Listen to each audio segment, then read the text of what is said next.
Assalamu alaikum wa rahmatullahi wa barakatuh. Ɗan uwana na intanet, barkamu da warhaka. Ina ma kowa fatan alkhairi. Insha Allahu a bidiyo mu na yau zan nuna mana hanya mafi sauki da zamu bi mu sauke bidiyo daga Facebook zuwa kan wayar mu. Sai ku biyo mu a cikin shirin.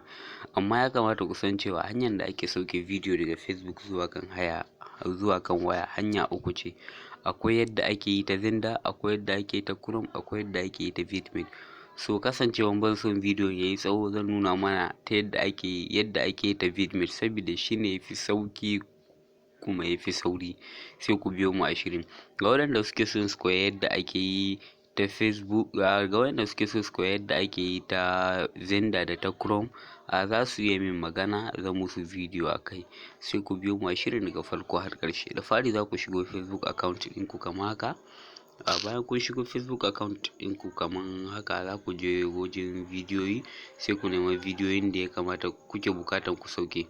Kamar yadda kuke gani a nan wurin ina son na sauke shi. So a sama nan za ku ga wani ɗan ɗigo-ɗigo a can guda uku. Bari in ɗan taɓa muku shi ku gan shi. So kamar yadda kuke gani akwai wani ɗigo-ɗigo guda wurin, ku taɓa shi. Bayan kun taɓa wannan ɗigo-ɗigon da kuke gani, zai kawo muku wani option. Bari ya wuce sai ba mu wannan option ɗin. Kamar yadda kuke gani ga options da zai kawo. A option da ya kawo za ku ga wani waje da aka rubuta copy link. Wannan waje za ku taɓa. So kamar yadda kuke gani, bayan kun taɓa wannan wurin zai nuna muku link copy successful. Sai ku fita, sai ku nema Vidmate naku. Wadda kuke gani application na Vidmate na shige sa.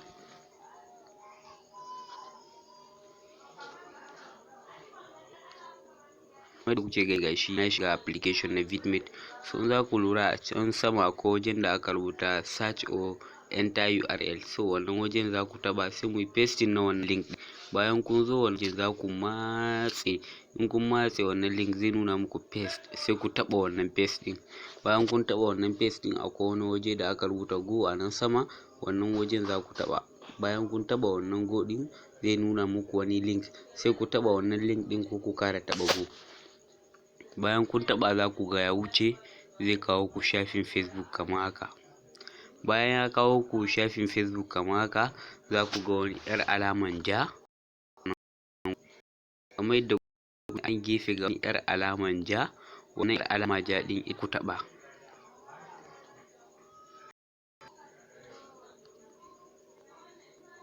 So kamar yadda kuke gani, bayan kun taɓa zai ba ku option biyu a nan wurin. A nan duk abun da kuka ga sun rubuta muku a nan wurin, za ku zaɓi na wannan inda aka rubuta MP4. Za ku zaɓa inda aka sa 360p ɗin nan, zaɓa a 6400p. Shi za ku zaɓa, saboda idan kun zaɓi na saman nan, in kun lura gashi nan audio an sa MP3, zai muku downloading nashi as audio. Abun lura a nan shine, idan kun copy link daga Facebook kun zo Vidmate, za ku yi pasting na wannan link ɗin. In sun kawo muku option wannan, sai ku zaɓi wanda aka rubuta MP4. Ya danganta da yanayin datan ka, da yanayin quality da kake son bidiyon ka yi.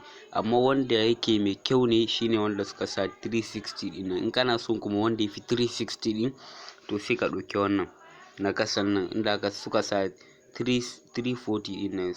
Sai kai sorry 640, sai ku ɗauke shi. Kun ga shi MP68. So kamar yadda kuke ka ba mu kuma 9 MB ne, 9.63 MB.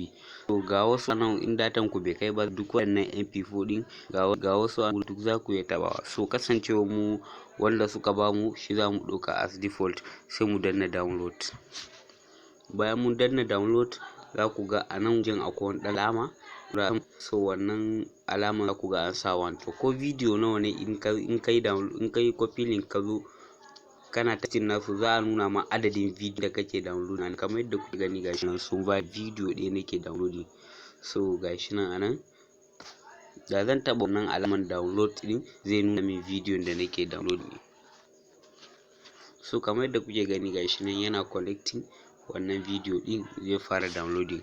Wannan ne hanya mafi sauki wadda idan kun kwafa link na video ga Facebook zo nan kun yi pasting shikenan zai muku downloading cikin sauki.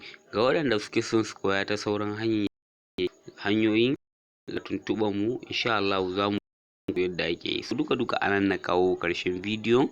Wassalamu, mu haɗu da ku a bidiyo na gaba.